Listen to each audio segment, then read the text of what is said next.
Alright guys, we're back. I've not posted in 2 days, which is on me, but I've now returned.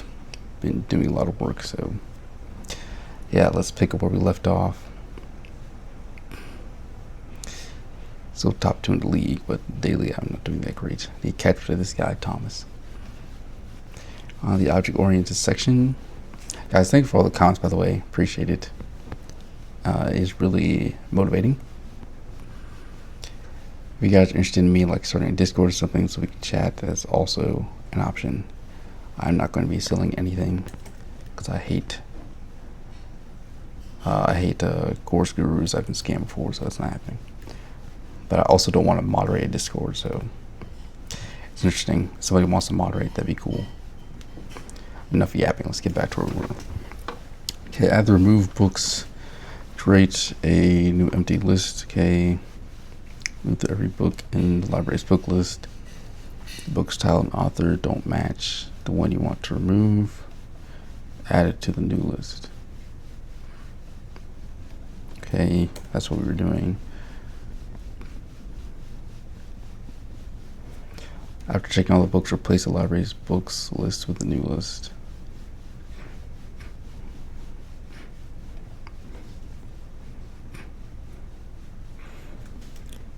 So we need to do, after the loop, we need to say self.books is equal to books to keep, right?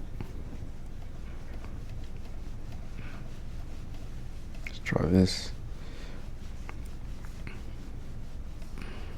Okay, so let's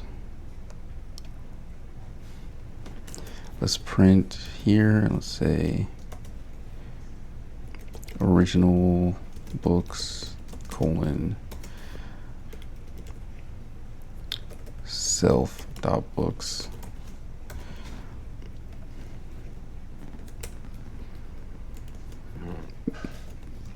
Print modified. If I can type modified books, print out the self.books again. Just check the book was actually removed.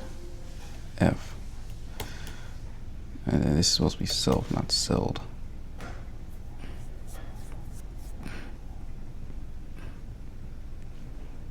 Okay, so that's not how that works. Need to remember that if I want to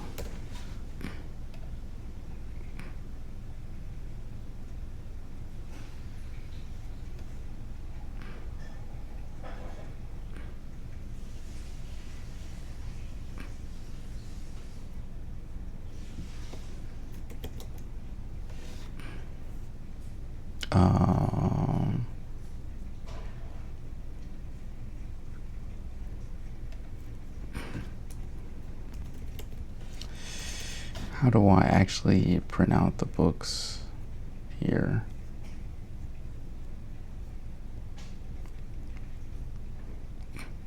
Because books is obviously, it's only in the constructor, so it's only part of the class.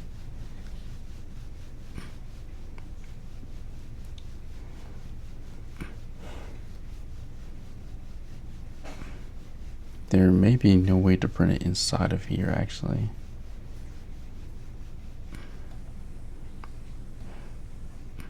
Unless we had, like, create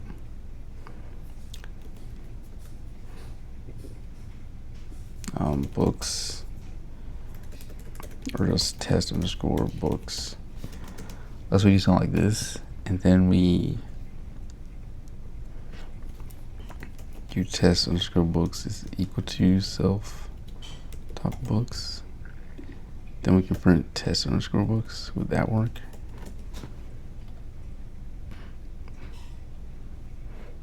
No.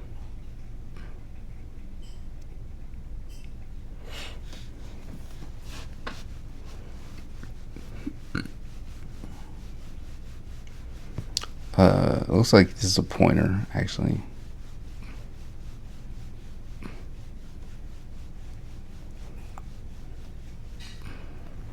I'm not sure there's a way to even test that. Okay, let me just try and complete the whole thing and see what happens. because that's why we're getting this error here. Because as search book self search string method for every book in the library, or for book in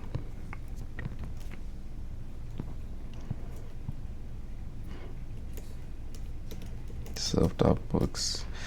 Okay, this cannot possibly hold. I'm thinking because this is a pointer and we're saying, I'm not sure what we're actually looping through here, if that's a pointer and not the actual list. I'm missing something, I think, but book in the library, check if the search strings contain the title of the author field. Search string.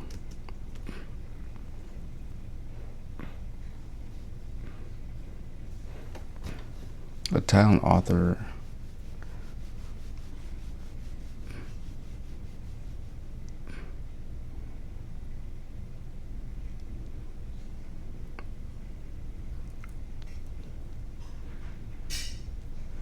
Oh, they are a list, so I can just say in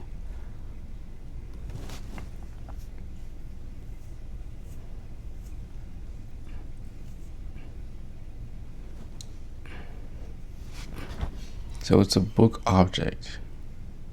Each book in the list is a book object that has a title and author in it. So I should be able to say self.books.title, right?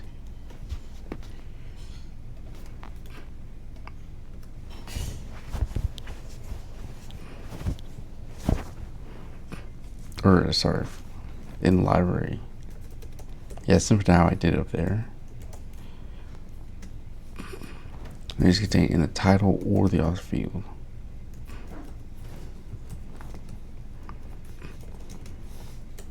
Dot author.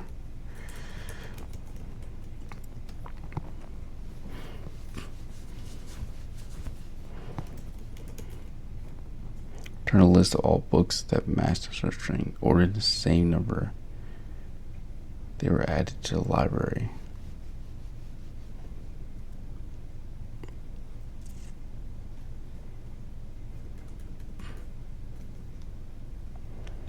So I think they want a list. They want found books. Actually, blank. Return or found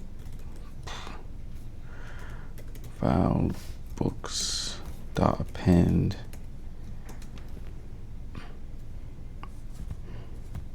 that current library book, right? Then we need to return found books. Okay, so one of them passed apparently. Couldn't find Kafka. This one failed. Search for kill.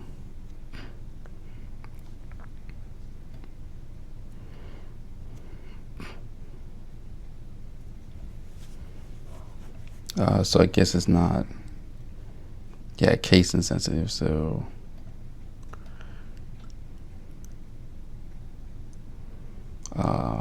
is there a lowercase method?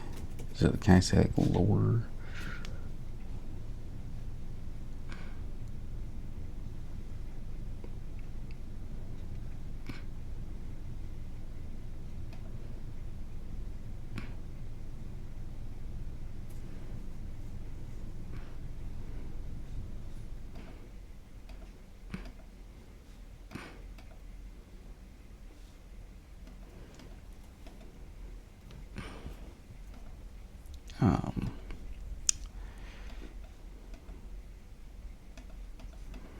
Lowercase.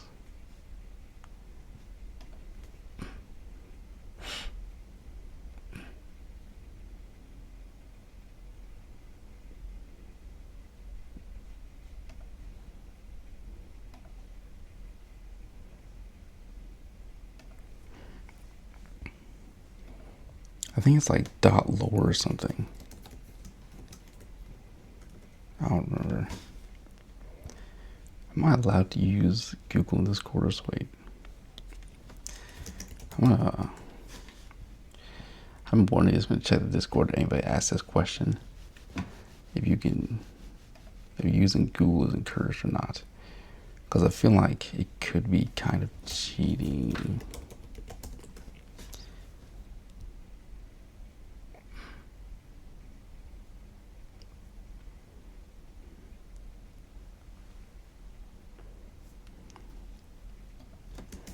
Google during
I don't know.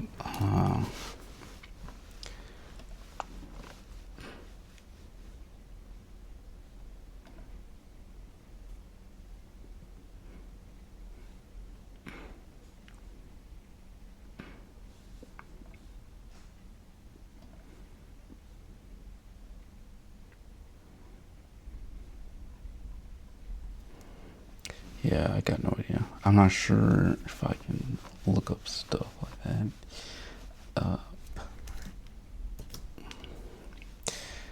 It would make sense if I could.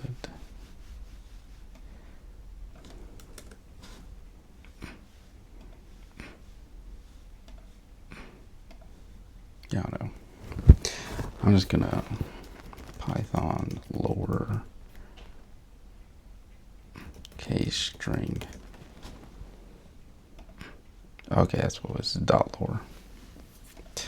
To me, it makes sense as to whether or not you can use Google. But I've had teachers in the past that literally don't even let people use Google, which I thought was very strange. But whatever. Okay, so it claims it passed.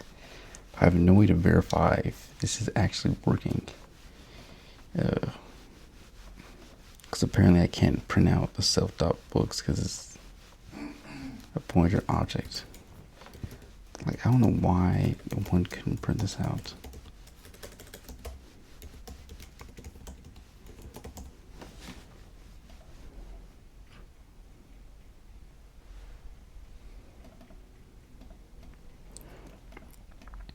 Yeah, obviously I could print out the single book.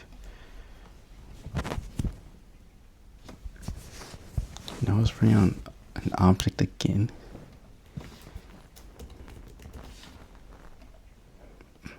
I now print out the author.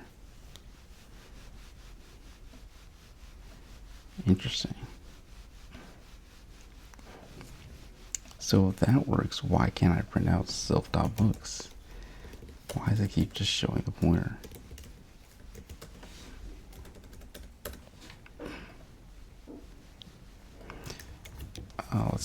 Okay, let me submit the solution. Okay, we actually got it right. Let's look at what we got wrong here.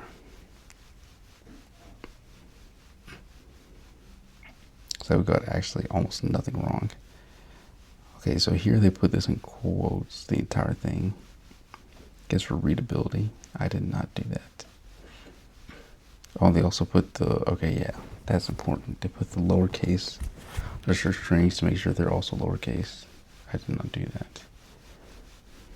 I could fail any particular test, but okay, I'm gonna ask Boots why this does not work. So I got the solution. but when I was trying to solve it, I could not print out the list that was being initialized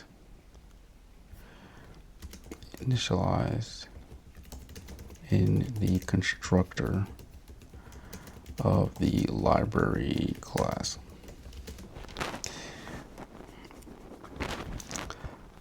When I would print it, I would get the pointer printed out instead of the list itself. Why is this the case?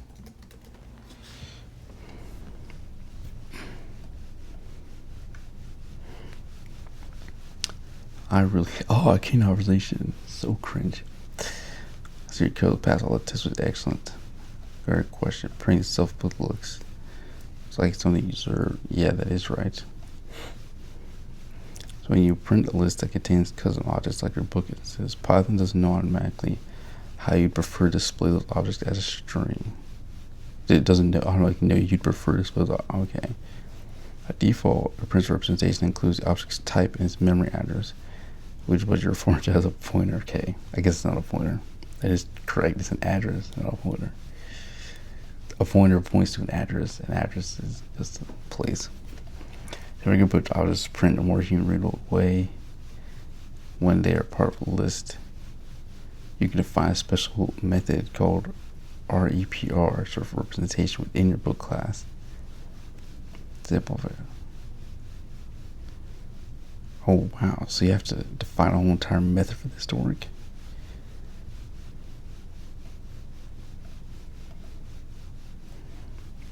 With that REPR method in place, so the book's Python will use that definition to represent each book object, giving you an output that looks more like.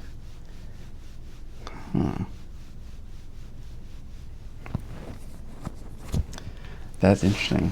I did not know that's how that worked. So you have to tell it to send the string instead of the memory's address.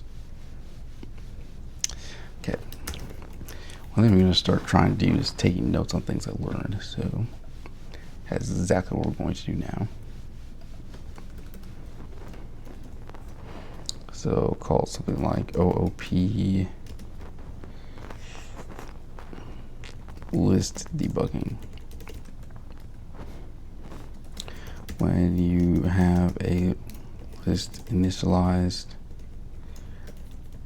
to a class, when you try to print it out,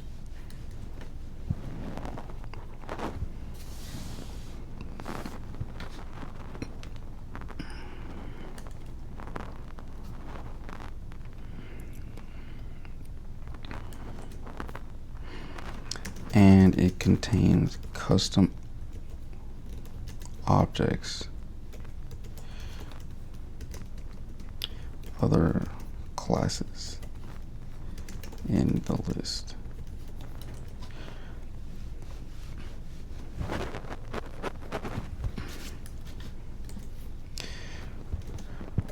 Python doesn't know that you want to print out the string representation of the list, so it prints out the object's type and its memory address instead.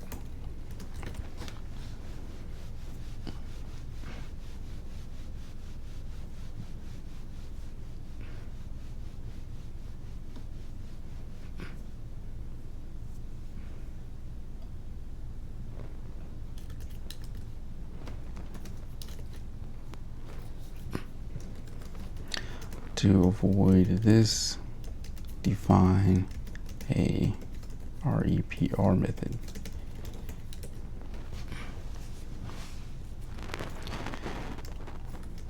Short for representation.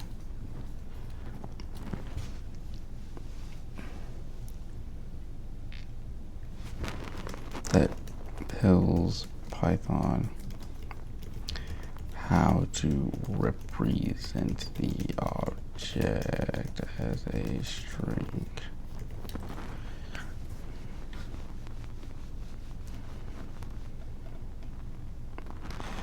Add this Python code here.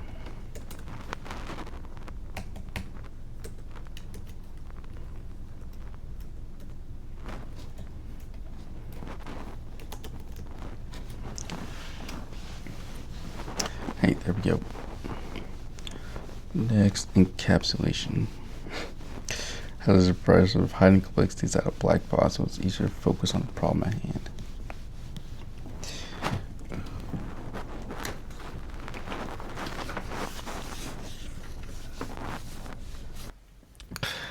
Okay, I just noticed I wasn't recording anything. That's great. I don't even know where I stopped. Damn it, this is why I shouldn't stop recording. My bad. We finished this, we finished a couple of things from what I remember. We wrote this thing. And then we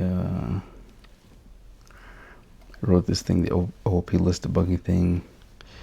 So we know we need a call representation method if we want to represent an object as a string. And then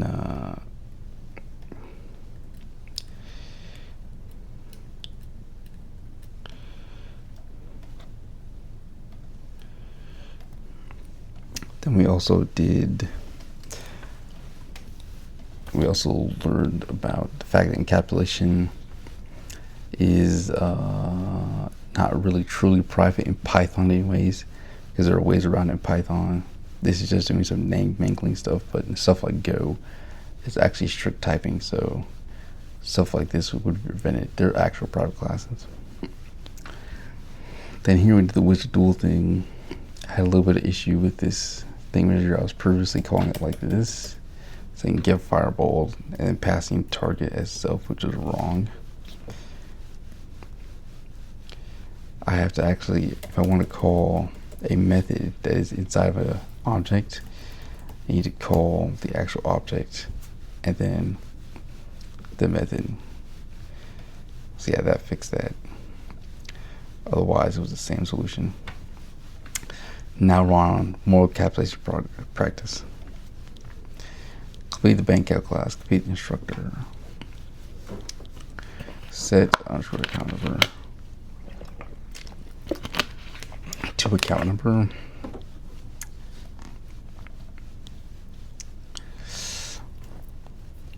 Self dot score account underscore number. So this is a private class.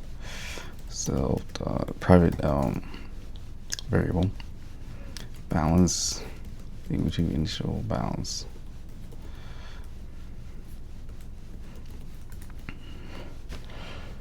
All right.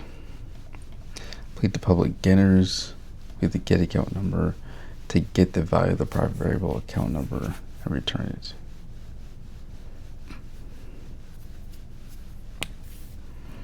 So we're just returning self dot underscore account number number.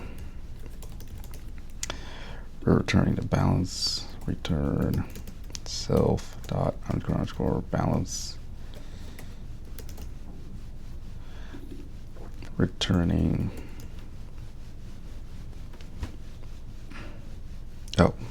deposit.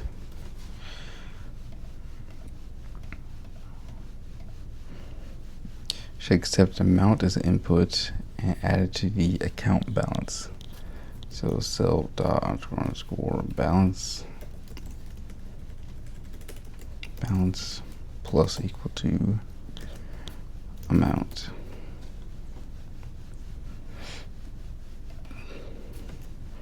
If the positive amount isn't positive, it should raise a value error.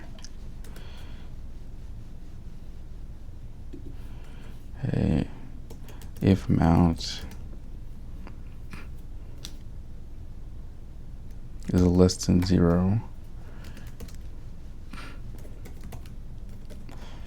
it's less than 0. Don't keep jumping around on me, mouse.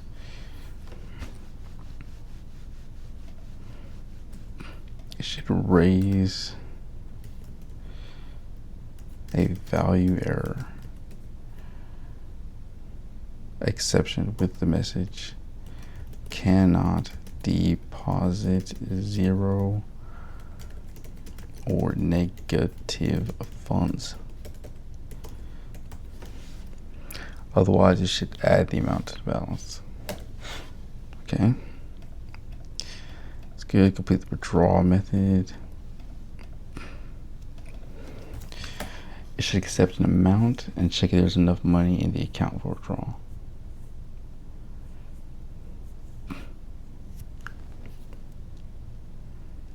If amount is less than 0 again, we need to raise a value error. The exception cannot withdraw 0 or negative funds. Then if there are not enough funds,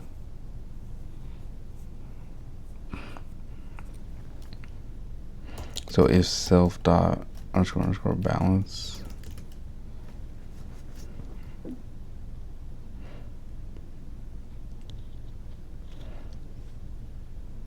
is less than the amount, right? Because that's the amount they're trying to withdraw. We need to raise another value error. Error that says insufficient funds. Otherwise, it should deduct the amount from the balance. Self dot underscore balance minus equals to amount. Okay, I think this is correct. 1 has failed though, 2 passed.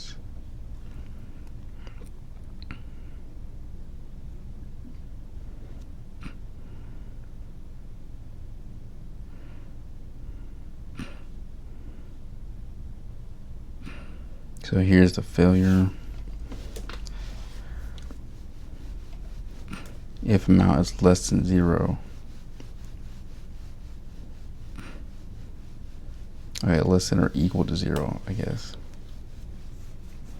Okay, not 0 or, so this should be less than or equal. There we go. Let's go. Okay, I'm gonna turn this on.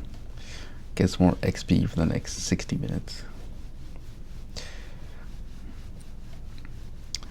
Extraction helps us handle complexity by hiding unnecessary details, which sounds just like encapsulation, right? To be honest, the ideas are so similar that it's almost not worth worrying about the difference. Almost not worth worrying. Abstraction is about creating a simple interface for complex behavior. Focus on what's exposed public. Calculation about hiding internal state. Focus on tucking away implementation details private.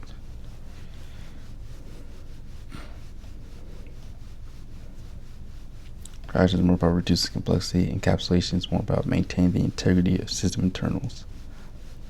My personal opinion is a bit of a distinction without difference, but abstraction is a more broadly used term. In my view, at least, it's also a more general term for making something easier to use by adding a layer on top. So I think it's basically saying, you know how React is an abstraction of JavaScript. You can create abstraction for your classes. I don't know why I keep calling the object for your classes that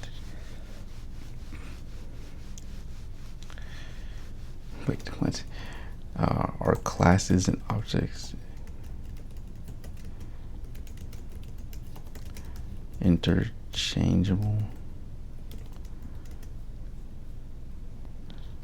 OP Python.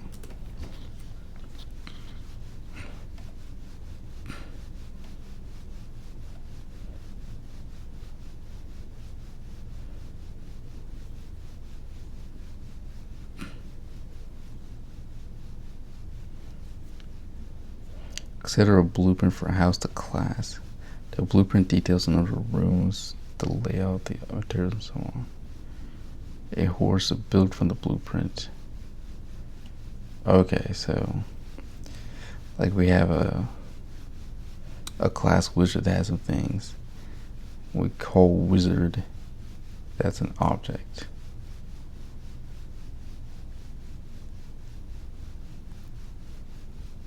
Object is inside, it's a okay. So this is a class. So the public thing is a class. We can create an interface to make it easier. It's effectively the same thing as encapsulating. We're encapsulating and abstracting both. We're almost always doing both. Here's an example of a random library. You should generate a random number. Generating random numbers is a really hard problem. Our brain doesn't use the physical hardware of the computer to create a seed for the randomness. However, developers of the random library have extracted that complexity away and encapsulated a simple random range function. We just say, I just want random 0, and the library doesn't. Actual write is critical because changing the layer can be disastrous. Maintains a random model, changes the input parameter of random function and break code used by thousands of applications around the world.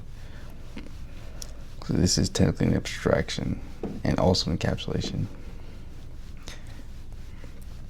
Don't want the coworkers at Abstract Studios to have to worry about how humans move. We'll shout the way by encapsulating a private position X, position Y, and speed variables behind some simple methods.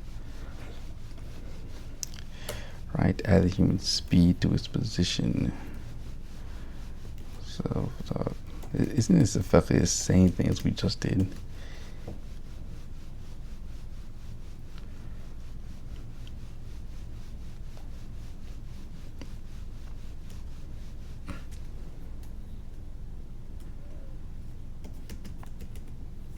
Of dot underscore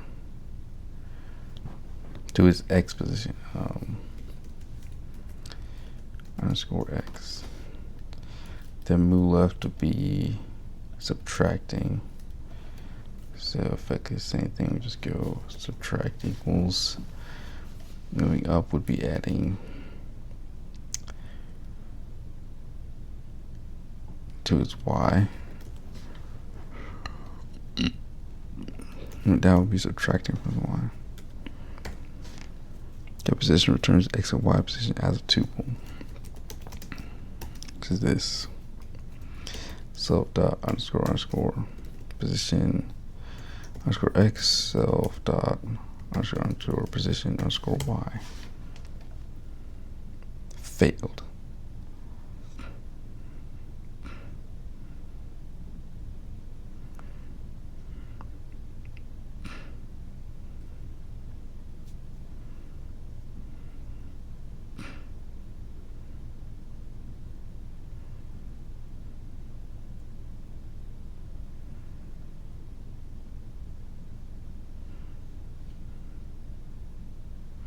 Oh, I have these in the wrong direction.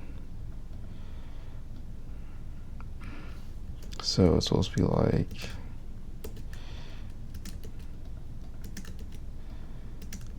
this.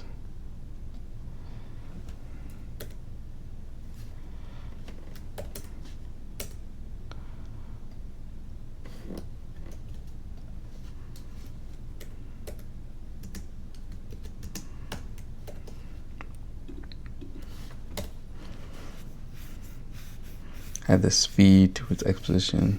So the speed will increase the X. So depending on how fast it's growing, that's how far they're gonna do. Okay, yeah.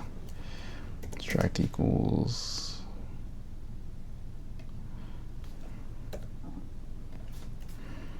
Plus equals.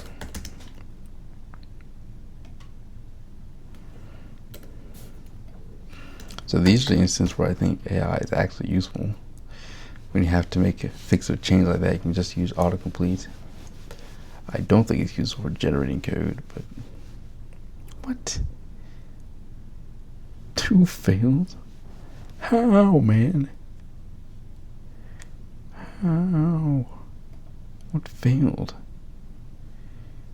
I don't even know what failed.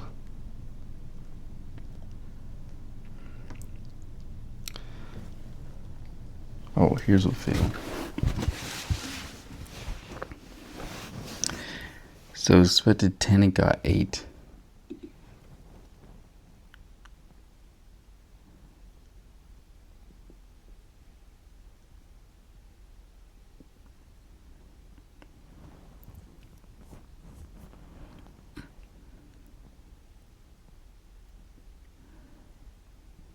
Oh, okay. Let me actually read my code. Move down, move up, move left, move right. What failure was the other failure? Okay, yeah.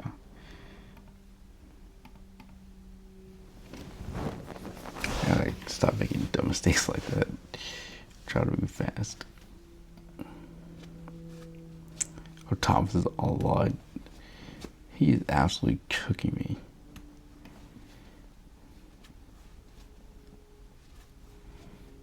Yeah, he did the other project, so he's way ahead.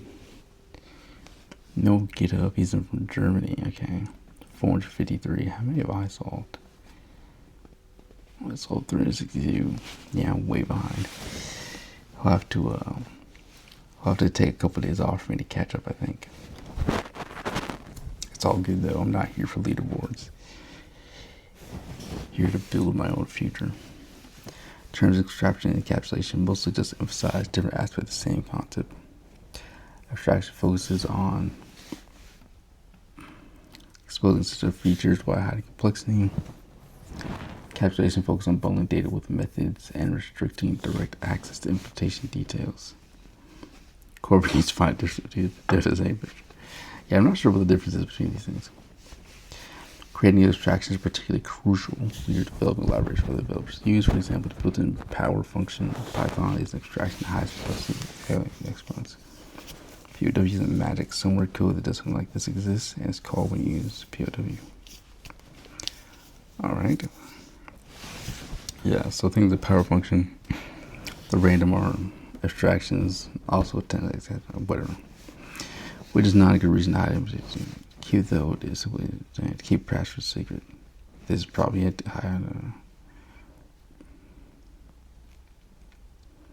To avoid breaking changes for the user.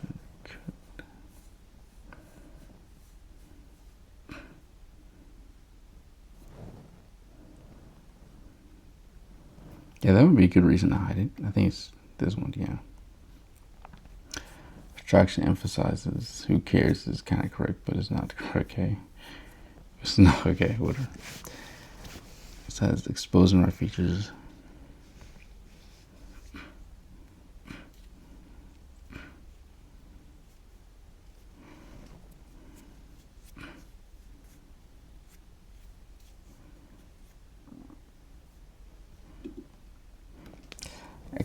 Extraction focuses on exposing essential features while hiding complexity.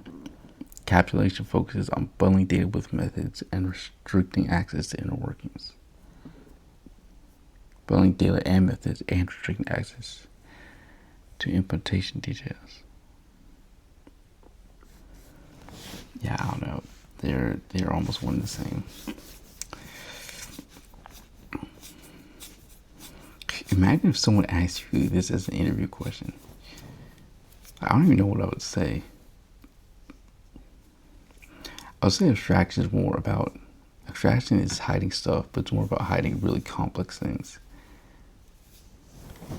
And then encapsulation is more about making things easier for you, developer, for organization, so you don't have to go and read stuff inside of your classes as to how they work. I really don't know, man. I really don't know. In age attractions, humans can sprint to move twice as fast. However, sprinting requires stamina. Each time a human sprints, it loses stamina. It says as stamina, it can no longer sprint. Complete all the missing methods.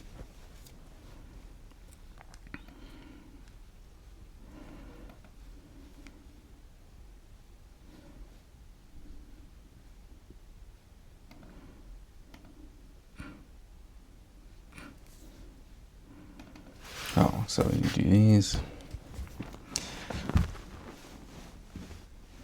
So if they can't sprint,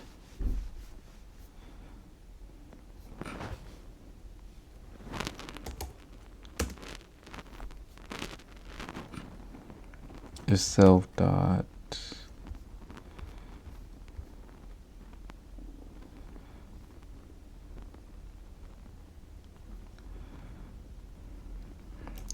stamina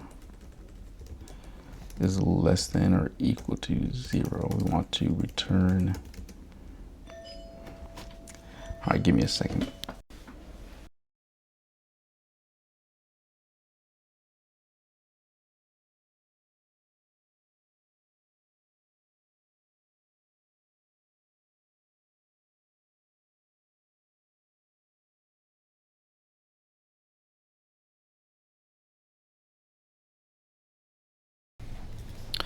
Okay, so return exception.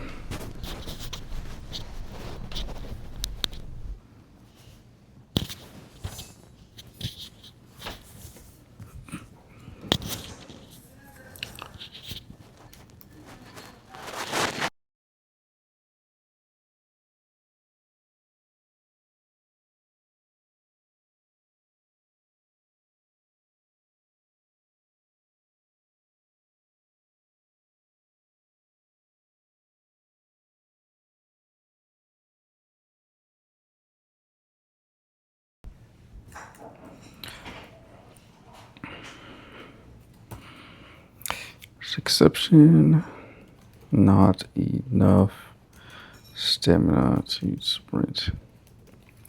Okay, I'm probably gonna go on mute here.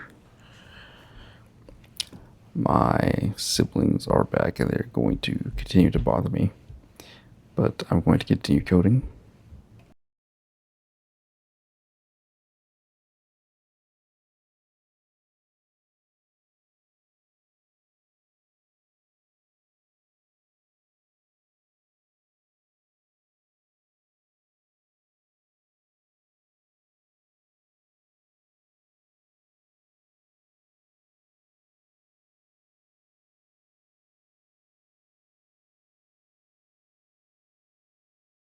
I'll let you guys listen to the Red Dead Redemption 2 gameplay I have going on back here.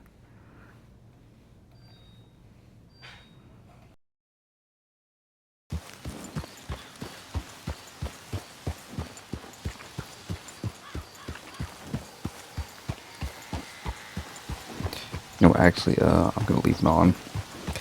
I'll just try and maybe do some backward noise removal or something. We'll see. Yeah, we'll see what happens. Yeah, sorry guys. Once I'm back at school, stuff like this should not happen. It'll be much more stable environment. But yeah, I might get interrupted occasionally. I'll try and stop recording if that is the case.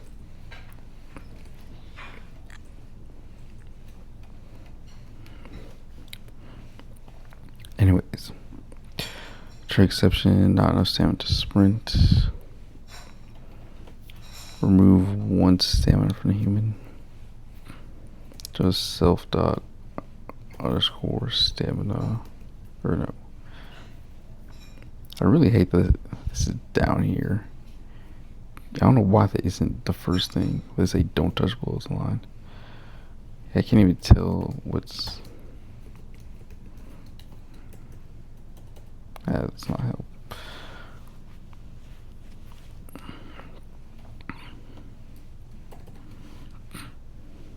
Oh, these things literally tell you that's private, right? No, they don't. That's just the function itself is private. Why would it be private?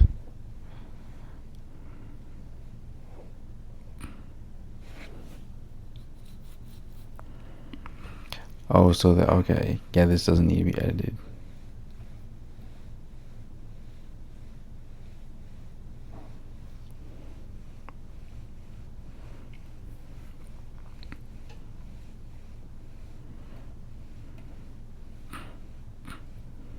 Which are intended to be used by the other 4 sprinting methods and not by somebody else. Okay, fair. For each of the sprint methods, raise an error if there's not enough stamina to sprint. Sprint, use the stamina. Move twice in direction of sprint as well as interested in.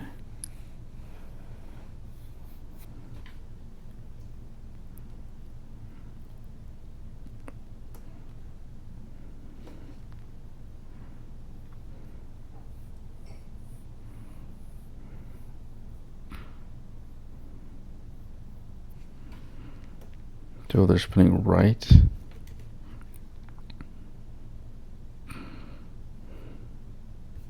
Start underscore position underscore x plus equal 2, right? Sprint right, sprint. So annoying. Sprint left is minus equal to sprint up, it would be y plus equal to.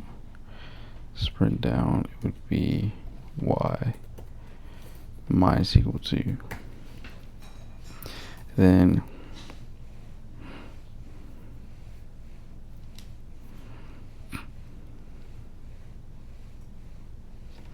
okay, I don't need to check if the stamina is less than 0 here because it's just the exception.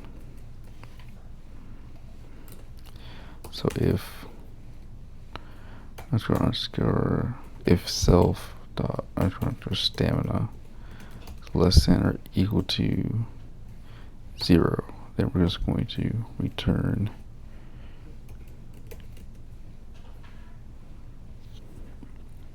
and then we're just going to run underscore raise if cannot sprint function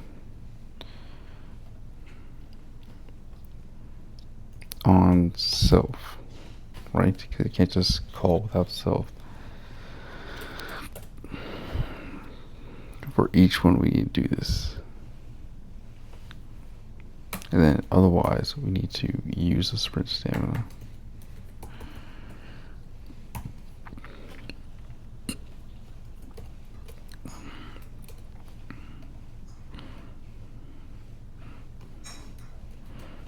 So this should just be applicable to every function. Why does it work like that? I copied everything. I have to actually put. Wish I had a formatter right now. Wish I had a formatter, bro.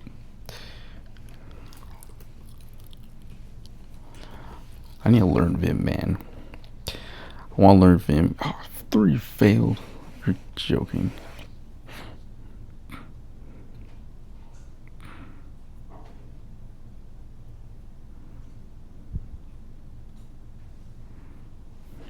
Expected X of 10, they got 2.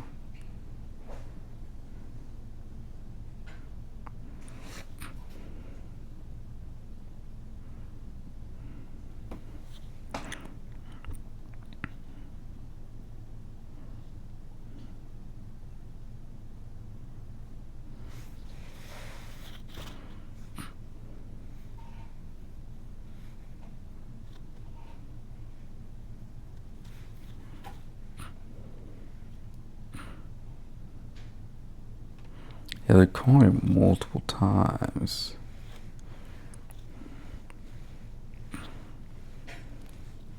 They only called sprint right once here. They're inserting.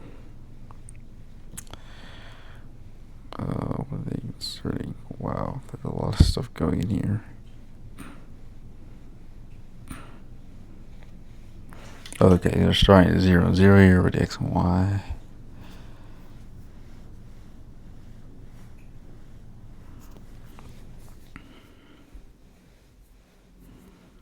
They're expecting to get 10 in the first one when they started 0 and 0. They cold sprint right only one time.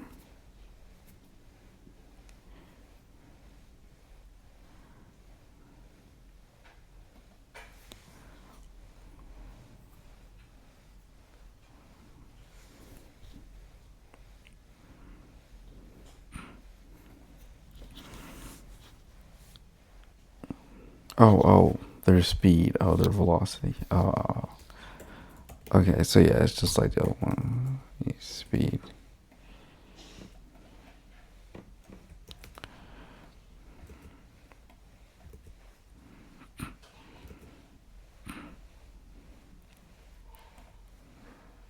Failed.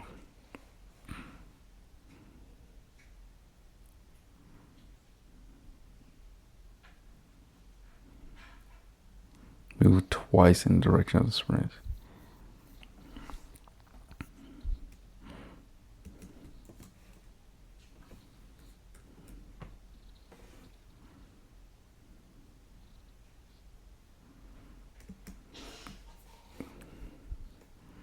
So they move once with 5 speed. It's going to take 5 speed to move 2 at time.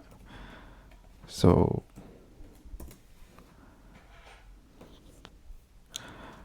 I don't need times so speed by 2.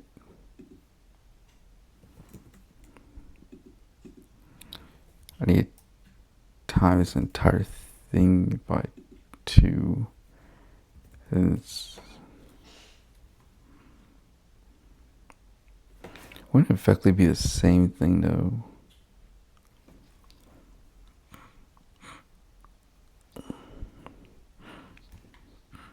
So they start at 0, negative 20, go left, negative 20.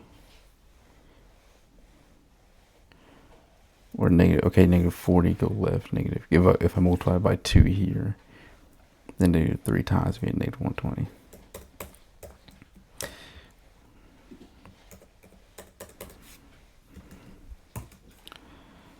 So yeah, I think I can do times 2 here, even though it probably doesn't look right. Maybe this isn't the best way to do it. I think it will actually solve. 1 failed. Okay, we're supposed to get an error saying not enough stamina to sprint. And we got no error on this one that failed.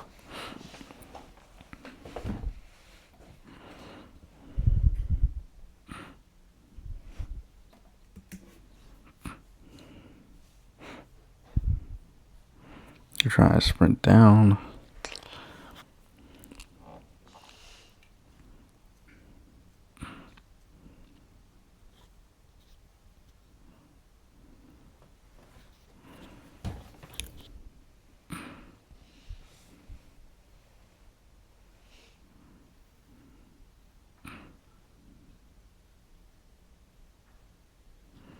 Negative 3 times 2 is negative 6. Oh, but add 1 because it starts from 1, so it'll be negative 5. Then sprint right to be plus 6. That's plus 7, yeah. So the numbers are right. I'm just not getting... Something's wrong with this function.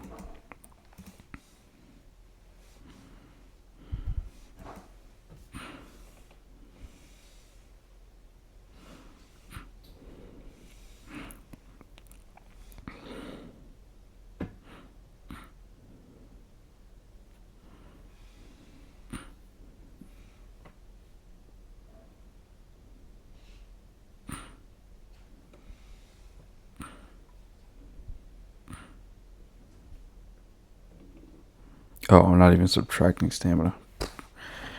Remove 1 stamina for the human. Yeah, so we'll see minus 1 here.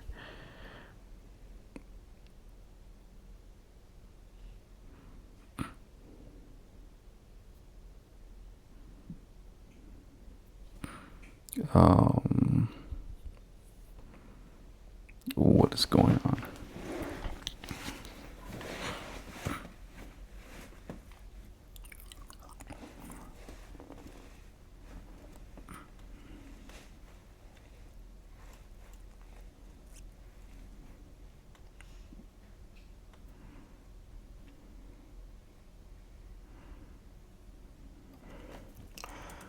Let me print out this. So let's more stamina here.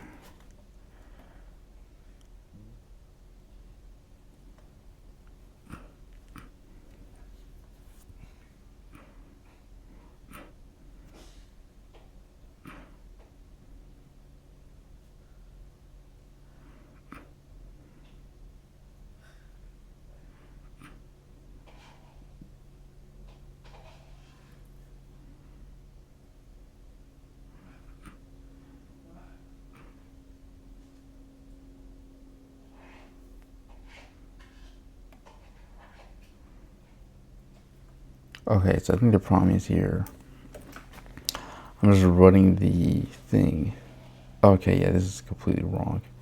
I was saying return. That's not what I need to do. I need to say raise exception. The exception is actually raised and the error happens and actually prints to the console. They're just returning to absolutely nothing. There we go. That was a little bit harder than expected. How OOP developers think. Class and object-oriented programming are all about grouping data and behavior together in one place, an object. Object-oriented programmers tend to think about programming as a modeling problem. They think, how can I write a human class that holds the data and simulates the behavior of a real human? Rather in contrast, when functional programmers aren't busy writing white papers, they tend to think of code as inputs and outputs. How those inputs and outputs transition the world from one state to the next. My game has 7 humans in it. When one takes a step, what's the next step of the game? What? I could put music in.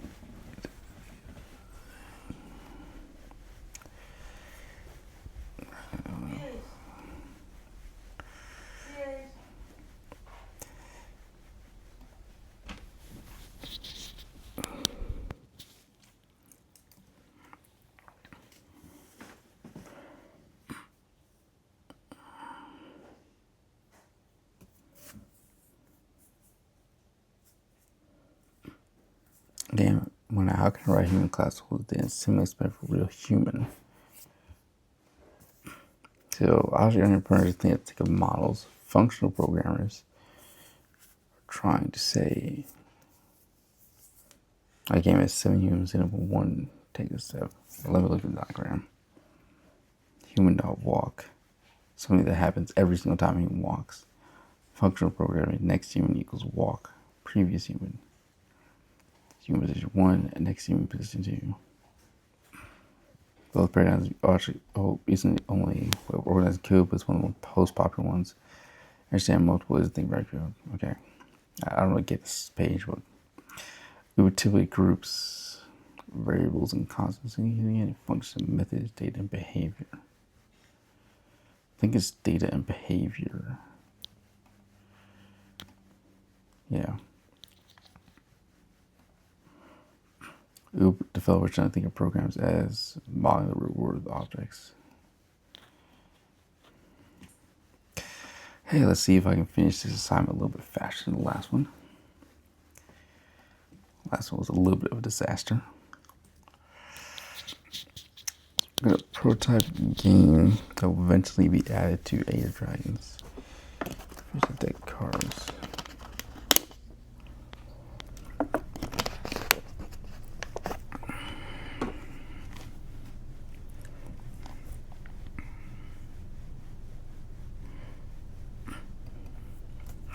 Size are private, empty list, called cards. Fill the empty list by calling the create deck method. How did that happen? Oh, okay. I guess I thought he was coding. He's not, apparently. Whoa, what was that lag? That's crazy. Damn. I guess I need more than 16 gigs of RAM, supposedly. That's the first time I've experienced lag like that, though. Maybe I need to close up. Maybe Discord. Yeah, there's a lot of things open right now.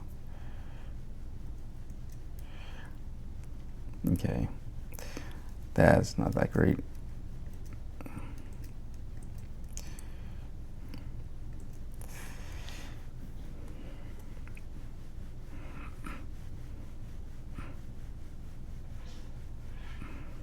It's a private empty list called cards. For them, so I call and create deck within the constructor. Complete the create deck method. Create a rank and suit tuple for all 52 cards in the deck independent of the cards list.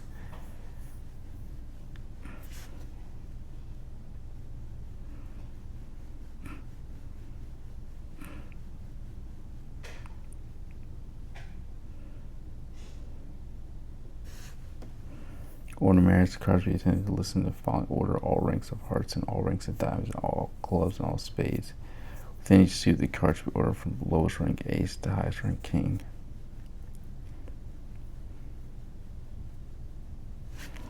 One, 2, 3, 4, 5, 6, 7, 8, 9, 10, 11, 12, 13. 13 times 4. So yeah, that's 52.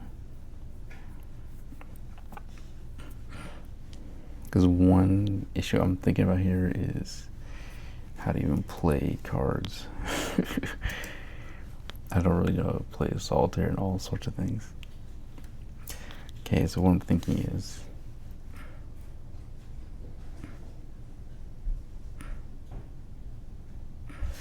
for suit in suits,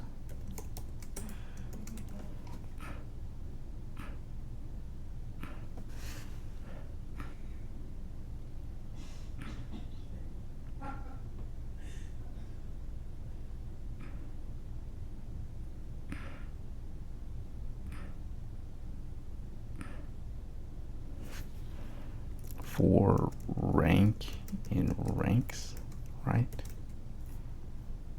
Want to do self dot cards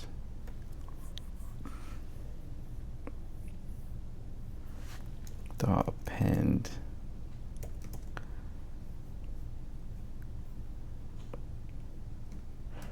the rank and the suit. But that's supposed to be a tuple.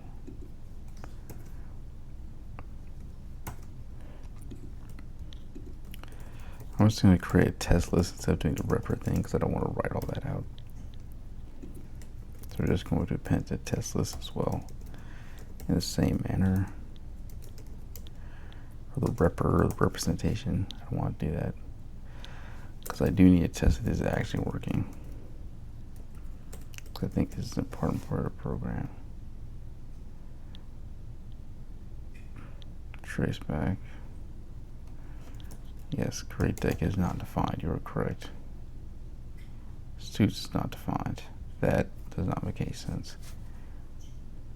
Oh yeah, it's not defined because I have to call the actual. I have to make an object.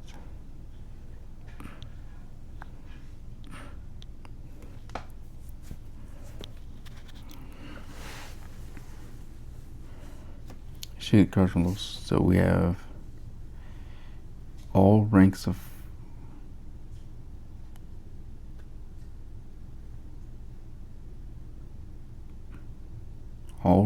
hearts, ace for lowest rank to highest rank. So I think that's what we have here. And all ranks of diamonds, then clubs and spades. Okay, it looks like it's right to me. Looks like it's right to me.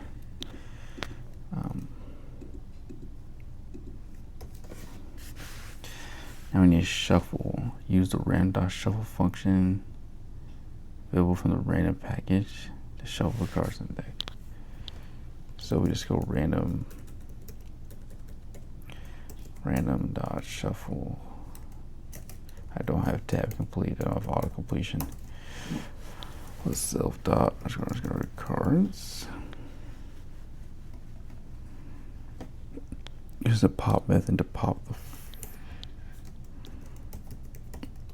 the first card off the top of the deck. Top of the deck is endless, and return it. There are no cards in the deck, and then I should return none.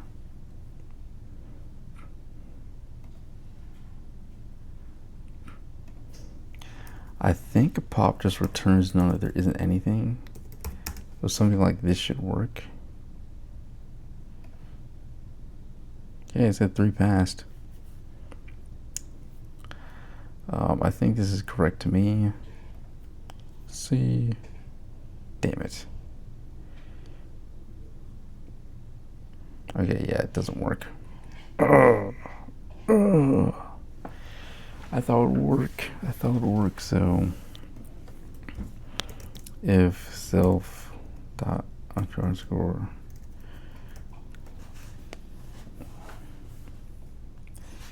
waste another armor. Well, left a 4 armor. I think I have a lot of, yeah, I have tons of gems. Let's just buy a couple here. 7, the perfect number. Man, we are really lagging now. Really lagging.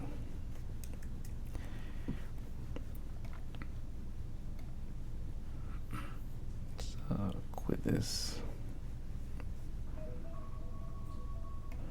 And I'll just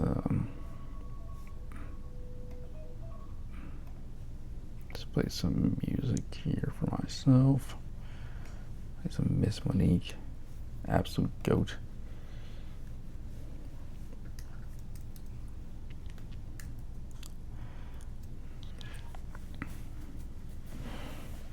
So how do I check if the list is empty?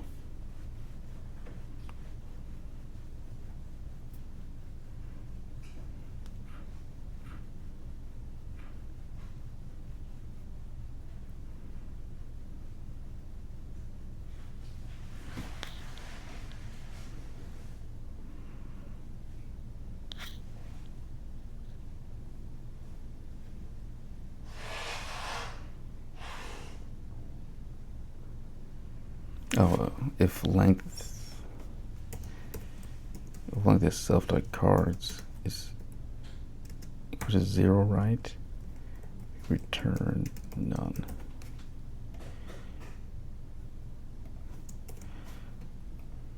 Okay, I have no necessary way to test this.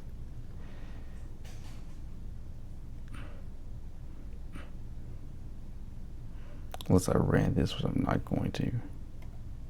There we go. There has to be a better way to do that, though. That I can't possibly.